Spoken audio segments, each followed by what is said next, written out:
Hi guys, my name is Ryan Kellerhouse, and I am going to go over the balanced scorecard for my special topic presentation.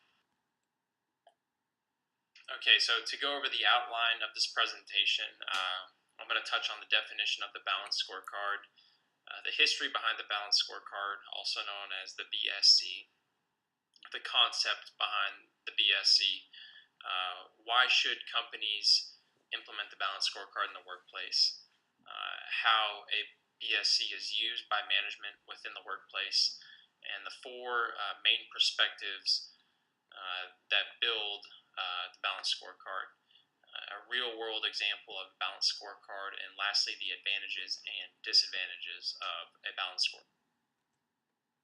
Okay, so the definition of the balanced scorecard, also known as the BSC, is a strategic planning and management system used to align business activities to the vision and strategy of the organization by monitoring performance against strategic goals. And next, we'll touch on the history behind the balanced scorecard. Okay, so now to touch on the history of the balanced scorecard. So Bob Kaplan and David Norton first published their idea, the balanced scorecard, in the Harvard Business Review in 1992. Both Kaplan and Norton were working together and identified a weakness and vagueness in previous management approaches. So they saw an opportunity and created a solution.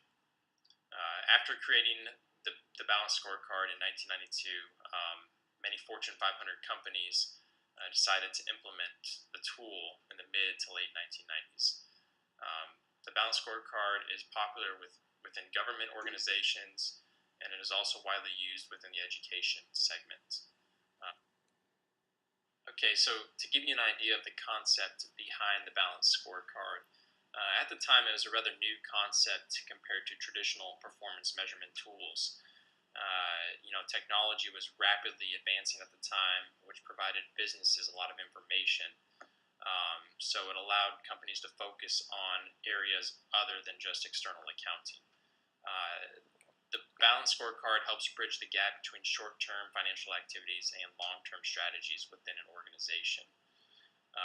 And also, this tool does not replace the budgeting side, but rather it is a complement that allows a company to set performance benchmarks in non-financial areas. So why should your company use the balanced scorecard? Well, it helps ensure both short-term and long-term goals correlate with one another. A BSC helps improve organizational performance by measuring what really matters. Helps focus on the key drivers to ensure future success of your company. Improves overall communication of the organization's vision and strategy. And it helps prioritize projects and corporate initiatives within the company. So now we'll go over how it is used within the workplace. Okay, so how does management use the balanced scorecard? The balanced scorecard helps translate the vision. It helps all employees understand how their daily work contributes to the long-term goals of the organization. It also helps with communicating and linking. It helps relay the long-term goals both up and down the organizational hierarchy. It also ensures both departmental and individuals' objectives are in alignment. Continue, the balanced scorecard is used in business planning.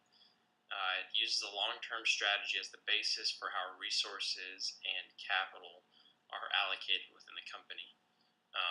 Balanced scorecard also helps touch on the feedback and learning within a company. It enables strategic and real-time learning through daily performance and spend measurements, and it also allows an organization to make the necessary changes. So here's a step-by-step chart using the balanced scorecard to produce a strategy. And these are some of the questions you should touch on along the way. So learning and growth perspective, to achieve your vision, how must your organization learn and improve? The internal perspective, the employee perspective, to satisfy our customers, which processes must we excel at? The customer perspective, to achieve our vision, how must we look at our customers? And to touch on the financial aspect, if we succeed, how will we look to our stakeholders?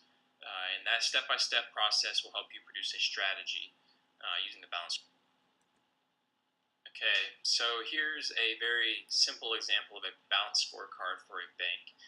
Down the left-hand side, you have the four perspectives, and across the top, you've got objectives, quantifiable measures, and targets reached through the initiative here. So, for example, the financial perspective, the bank's goal is to increase margins. Well, how do they measure that? They measure that in profit, so measure in dollars profit. Their target is a 30% revenue. And how will they reach that target? Well, they're going to lower interest rates and therefore increase lending within the bank. So this is a very simple example, but it gives you a good idea of what a balanced scorecard looks like in the real world. The advantages of the balanced scorecard. It's a defined process, so it aligns business activities to the vision and strategy of the company. It provides strategic feedback to management. It also helps improve communication both internally and externally. It's used to monitor the organization's performance, and it provides stakeholders a comprehensive overview of the operations. It also improves decisions and, as a result, provides better solutions. And lastly, I'll touch on the disadvantages of the balanced scorecard. Okay, so to touch on the disadvantages of the balanced scorecard, the BSC doesn't provide recommendations to management. Sometimes there's employee resistance. Also, a BSC may result in incomplete information, and a balanced scorecard is timely and costly to implement in the workplace. So that was my brief summary of the balanced scorecard. It's hard to go into depth with only 5 minutes, but I appreciate your time, and I hope you learned something about the balanced scorecard. Thanks, guys.